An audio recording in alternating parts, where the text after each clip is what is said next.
La vie de Dieu, on a vite fait d'être par terre. Vous avez vu, on ne prie pas quelques jours, ben, nos yeux commencent à voir des choses qui ne vont pas. Bien, notre langage commence à changer. Mais lorsqu'on s'approche de Dieu, vous avez vu comment on est en mission, comment on est près de Dieu, on est toute une équipe de frères, là. Seigneur, alors quand on va l'ennemi, c'est pas l'ennemi, on va fuir. Ben oui. Et puis, la langue de Dieu va arriver dans la chambre. Et vous lisez, c'est trop beau. J'avais jamais fait attention. Et comme on lit, après c'est des choses tout simples. L'homme de Dieu rentre dans la chambre. Et il va prier pour l'enfant. C'est marqué, et Élisée rentra dans la chambre. Vous lisez comme ça, hein. C'est marqué, il ferma la porte sur lui et l'enfant. Et il prie à Dieu. Alors l'autre ne l'avait pas fait. Il a cru que c'était le bâton qu'il avait le guerrière, quoi. Non, on n'est pas des gens comme ça, non. On sait que ce n'est pas un bâton qui va dire à quelqu'un. On ne sait pas que ce n'est pas des choses en dehors de ça. C'est Dieu.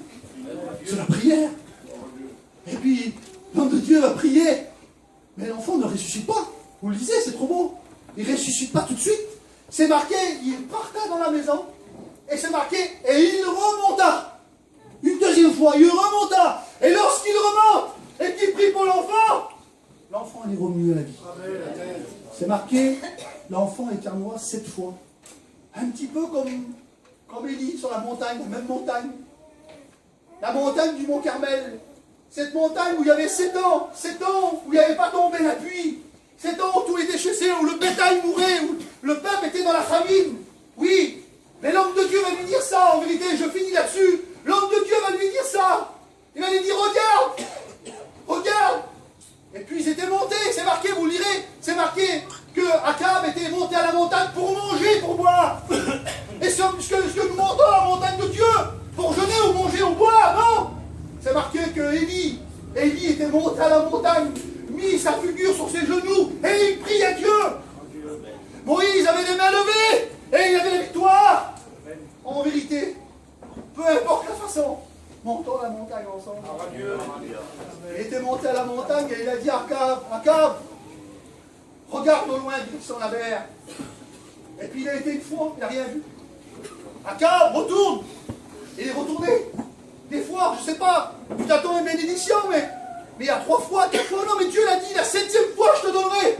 La 7e fois, la bénédiction va venir. Alors je ne sais pas si c'est la 6e fois, peut-être que ça serait la 7e fois ce matin. Pourquoi ça ne serait pas la journée où Dieu va te bénir? Amen.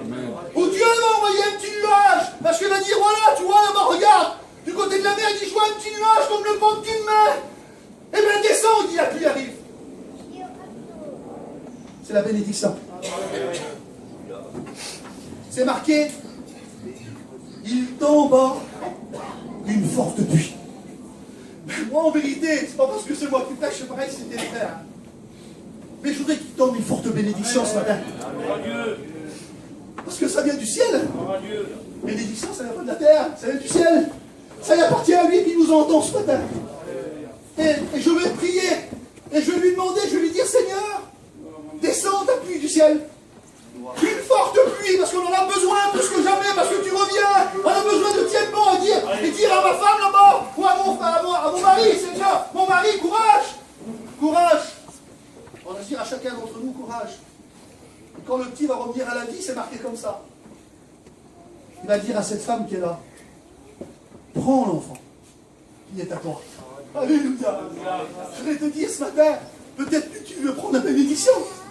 Prends la bénédiction dans ta vie. Prends la bénédiction, ce que Dieu t'appartient. Je vais prier Dieu. Vous voyez les bâtards, il est 10h, même pas un quart. Mais j'ai fait esprit. J'ai fait esprit pour laisser la place à la prière. Pour laisser la place à celui peut-être qui ne prie jamais. Qui dans son cœur, il ressent le besoin de prier. Peu importe la façon que tu pries, Dieu t'entend ce matin.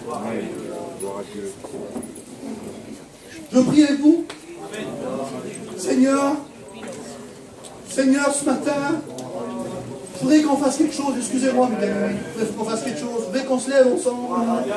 Vous voulez qu'on se lève ensemble? En vérité, je ne vais pas faire d'appel. Mais je voudrais qu'on se lève ensemble. Et je voudrais qu'on fasse cette prière à Dieu.